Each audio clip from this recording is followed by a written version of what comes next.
Hello and welcome again to another Knicks player preview for the new 2024-2025 season. This time we have Julius Randle. Excited to get into some Julius Randle talk. Very polarizing player. Went through the soldier surgery this summer. Excited for a new season with Julius Randle with OG Anunoby and Mikal Bridges. Chris, what is going on first and foremost? How are you? Doing good, man. Doing good. Excited to talk about Julius Randle. One of the bigger topics when it comes to New York Knicks, simply because, like you mentioned, shoulder surgery, obviously going through rehab. Been a little bit of radio silence from the Knicks as far as where he's at right now, but makes you wonder, will Julius Randle start the season healthy, or will he need a few weeks before he's able to hit the floor? Time will tell, but I'm ready to chop it up with you. And what are your thoughts in the Julius Randle situation as of this moment? There's a lot of noise this summer regarding Julius Randle. His name has been in many trade rumors. It seems like every single season, Julius Randle's name is in a trade rumor. It's always for Karl-Anthony Towns for some reason. But this summer, especially because he was due for an extension, Chris, the Knicks and Julius Randle still haven't signed an extension. They still haven't, met at the table. I don't know if they met, but they still haven't come to a agreement on a contract extension. Seems like both parties are not close. Julius Randle wants to get paid. He sees what other NBA players are getting paid around him, and he feels like he is better than them. And me personally, I feel like he is better than them. Like Evan Mobley, for instance. That's just one example. But on the Knicks' perspective, I feel like they're coming at this like they're leaving all their options open because Randle still has a player option for next year. So maybe the Knicks are looking at this like, hey, take this season. We'll see where your shoulder's at. We'll see how this season goes, and we'll just go from there.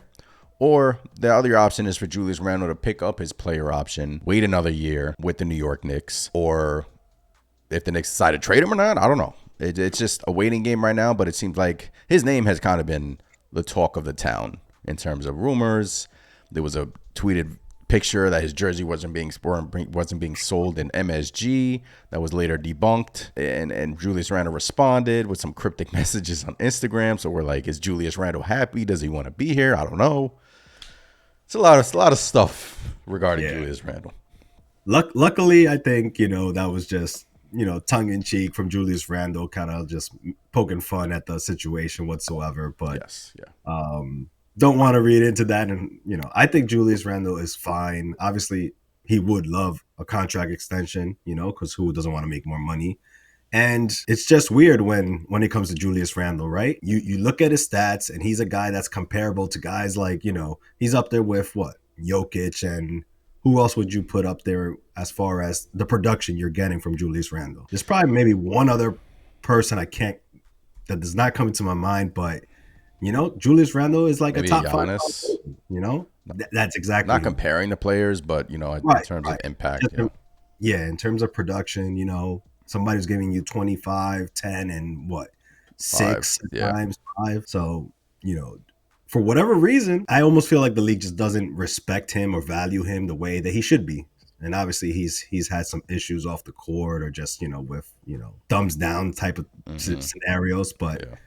When it comes to Julius Randle, I think, like you mentioned, it's going to come down to his health, and the Knicks are just kind of keeping their options open. Because let's be honest, in the past, the way this regime was ran, they would have given him the bag already, not knowing his condition, not knowing what his health actually is. So I think it's smart from the front office standpoint, and they're going to probably say, hey, Julius, prove to us that you're healthy, show us what you got. Maybe, by this date, we'll extend you if we like what we see type of deal. That's my thoughts. It's interesting that you brought up that his value, because I think something came out a few weeks ago saying that a GM, his value pretty much isn't what it should be. And a lot of Knicks fans were upset because obviously you see Julius Randle, who's, been an all-NBA type of player, been to a few all-star games, was an all-star last year before he got hurt. And it's like we just can't pinpoint why he's not valued around the league. But in my opinion, I don't really care about that because I don't want to trade Julius Randle. I feel like that he is a major piece to our championship journey. You look back in January where things were clicking on all cylinders. Knicks were the hottest team in the NBA. Julius Randle was just a better all-around player, making quicker decisions, not turning the ball over as much. A lot of these things compiled into Julius Randle's game, and his game is transformed. Like, let's be honest, his game was different than it was early on and what we've been seeing for Julius Randle. And that is the version that we've kind of been waiting for, that passive Julius Randle, more engaged on defensively. OG Anunoby brought more defensive, engagement from Julius Randle. And I just love what I saw from Julius Randle. And then unfortunately he goes down with that shoulder injury. So I don't really care about what teams value him and this and that. I mean, I guess the Knicks can cross that road if they decide to go another direction. But I truly do think that Tibbs doesn't want to trade him. Leon Rose doesn't want to trade him. They just want to see him healthy. And they just want to see him perform with this new squad. And I'm excited. Like, even though with all the hoopla surrounding Julius Randle, I kind of want to, all the propaganda that ESPN is trying to put out there saying that the Knicks may be better off with Julius Randle. I feel like they're trying to make him the scapegoat, not the scapegoat, but like the cancer on the team. Yeah. And that's I think that's part of the problem with his value per se. I mean, like you mentioned, I also think Julius Randle is a huge part of this puzzle for us. So I don't want him to go anywhere. I was on the Julius Randle train back in the day where I was like, come on, man, you got to get rid of him. There's just no effort on defense. And if it's not going his way, come on, get this guy out of here. But as of lately, like you mentioned, I feel like Julius Randle turned his game around. He wants to be here. He's been here through the bad and some of the good, right? That January that he had once OG Anunoby was here, completely different player, especially on the defensive side, more active, just making the right reads. And everybody else got better too. So whether you want to call that the OG Anunoby effect, that's one thing. But as far as Julius Randle, I still think he's part of the solution here. And going back to, the way that his image is just portrayed through the media, it sucks, man. It sucks because he's clearly someone who cares about this team. He wants to be here and he wants to succeed. I don't think the Knicks will trade him at the end of the day. And it's hard to trade somebody like Julius Randle when you're not going to get back the production that he's giving you on the court. Exactly. And it is hard to trade him because I think, look, he's owed $28.9 million. So the Knicks have to take back exactly $28.9 million or less. You can't take back more money because of the apron. Those are the apron rules. So trades will be hard regarding Julius Randle. I mean, so it's not going to be easy to trade him. And you're not going to get like value for value trading Julius Randle. The only bugaboo I could say for Julius Randle, where, opposing teams might be like, hey, I know you want this type of value for Julius, but would be playoffs. He still hasn't shown that he can produce at a high level in the playoffs. There's been little flashes, but more bad than good. And obviously he's been getting hurt as of late with these freak injuries. But I don't know if something like that can, obviously, yes, you want to have your all-star caliber player perform well in the playoffs, but do you think that's enough to just tank his value around the league? Look, we need to see a playoff run from Julius. Like, we need to see at least one or two good playoff series from Julius Randle. Look, last year he was dealing with the ankle injury, had some moments versus the Cavs series, big rebound down there in game 1. And, ultimately he just couldn't overcome that injury. I just want to see one full season, healthy season of Julius Randle in the playoffs with OG, with Mikal. I'm not going to trade him now and later down the line be like, regretting not seeing that product on the court. I want to see what we saw in January. Now you add Mikal. I want to see that in a 7-game series. So that's where I'm at with Julius Randle. And I think that's where the New York Knicks are at. I feel like they have no appetite in trading him. I don't think so either. I mean, don't get me wrong. If the right deal comes around and you're getting something crazy, sure. But at the same time, again, I just think with the January they had, that was enough. Well, I think it was enough of a sample size to see that, hey, this thing could actually work. So Julius Randle, in my opinion, is here to stay. I think he'll get an extension, I think he's going to get either an extension or, hey, if they decide to just kind of roll the dice, I think he'll be back one way or the other. That's the key. Like if the Knicks and him can't come together in terms of a contract, or if they can't find a trade partner, I feel like, or if they, it mainly it deals with his contract, because if Randle wants a certain amount and the Knicks don't want to give him that amount, then I feel like the Knicks would go the trade route. But I feel like right now they just want him to come into camp, see how his shoulder is, and just go from there. So we talked about how he transformed his game with OG Anunoby in January. His assist percentage went way up with OG Anunoby, an absurd amount. I mean, I'm looking at these games in January. There's times when it was 20% assist rate, 21%, 33%, 21%, 23%, 23%, 38%, 33%. Assist percentage is the players that Julius Randle passes to, what percentage of their shots are good shots and what percentage of those shots go in. So that's a great percentage. He was like above 90 percentile in terms of that. Like we said, quicker passer, making better reads, running the fast breaks more, quicker decisions. Just looked like he was playing freely with OG Anunoby. So you can say you bring in Mikal, it's going to be another adjustment. You can say that. We've been talking about the center position, right? Yep.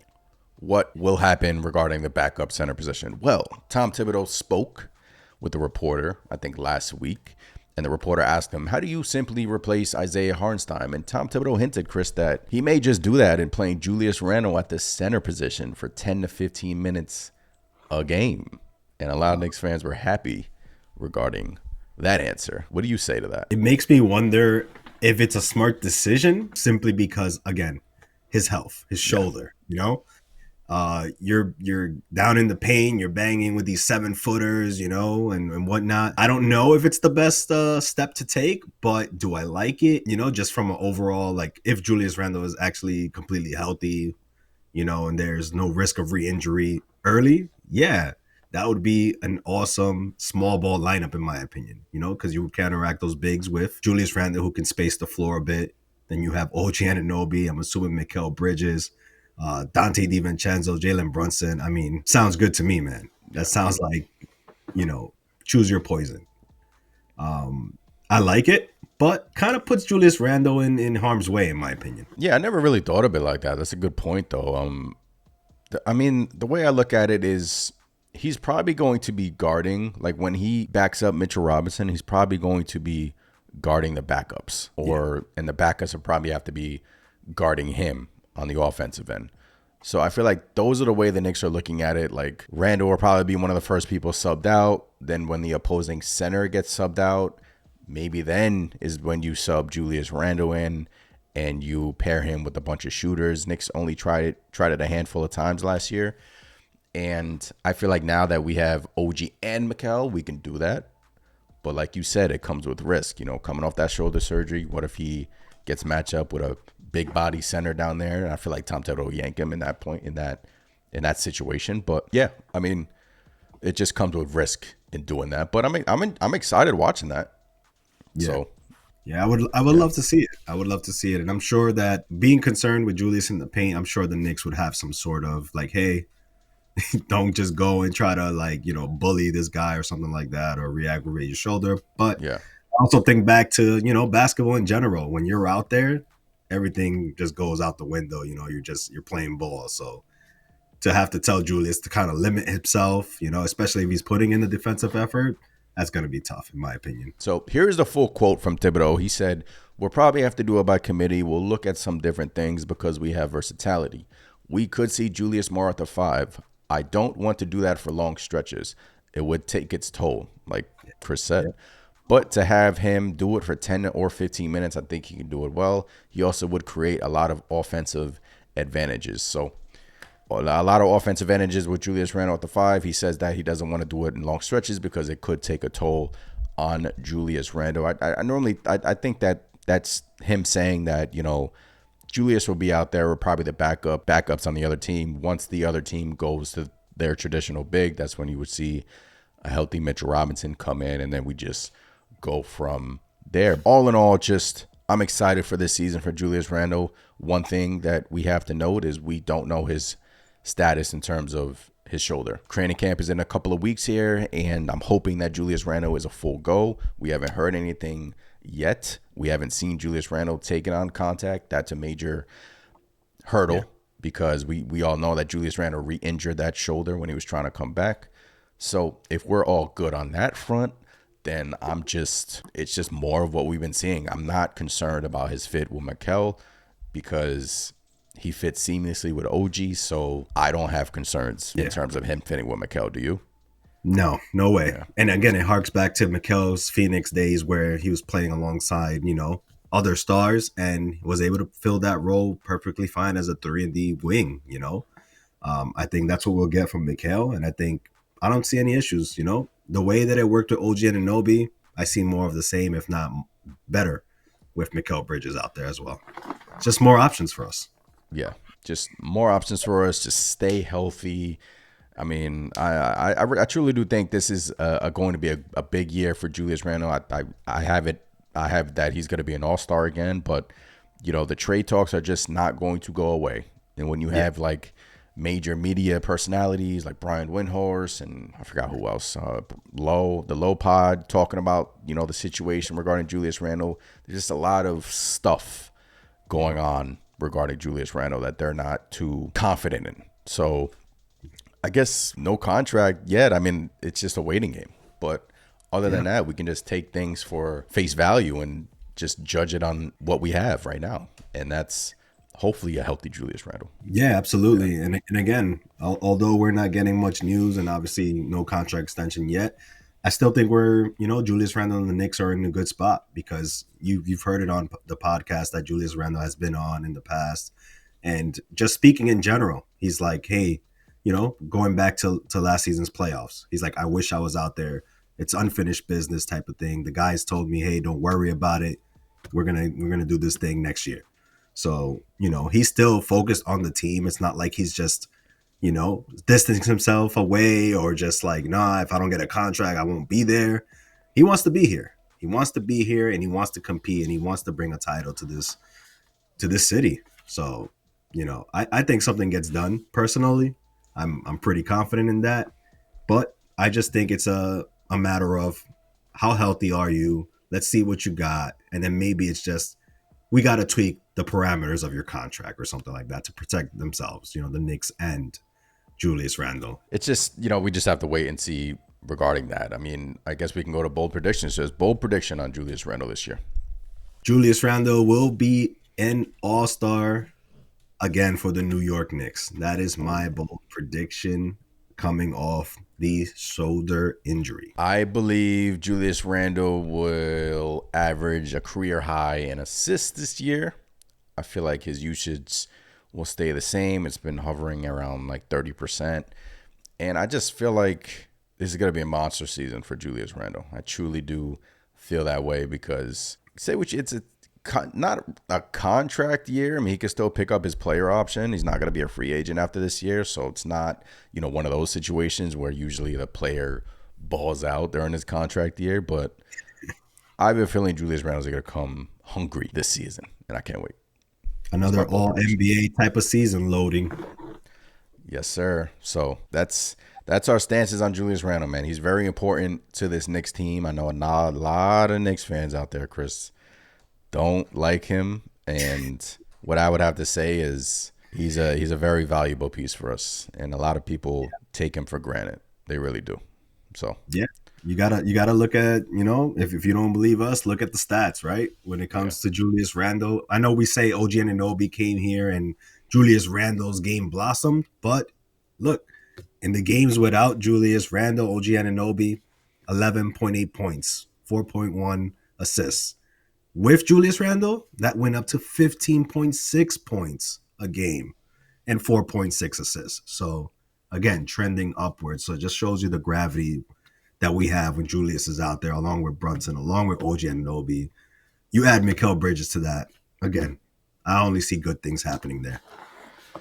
Likewise. So, praying for a great season for Julius Randle. That's a wrap for the player preview for Julius Randle. Some good combo. Yeah, I miss Julius Randle, man. I want to see him out there. I want to see him healthy. And like you mentioned earlier, I want to see Julius Randle in the playoffs, healthy with the full supporting cast. And hopefully that comes to fruition this season, man. We need him. We need him. Yes, indeed. In case you missed it, we're doing a player preview for every single Knick. In case you wanted to catch our last player preview, it is right here on the screen. Hit the subscribe button. Gearing up for this new Knicks season. Excited for all the things to come. Thank you for giving us your time once again. If you also wanted to become a member and help support the channel, just hit the join button. We will be doing a podcast once we hit the 10 membership threshold. I think we're at 2 members right now, so hopefully we'll get that this year. Once again, appreciate the support. I'm Anthony from Knicks Nation. I'm Chris. And we'll catch you guys next time. Peace. Peace.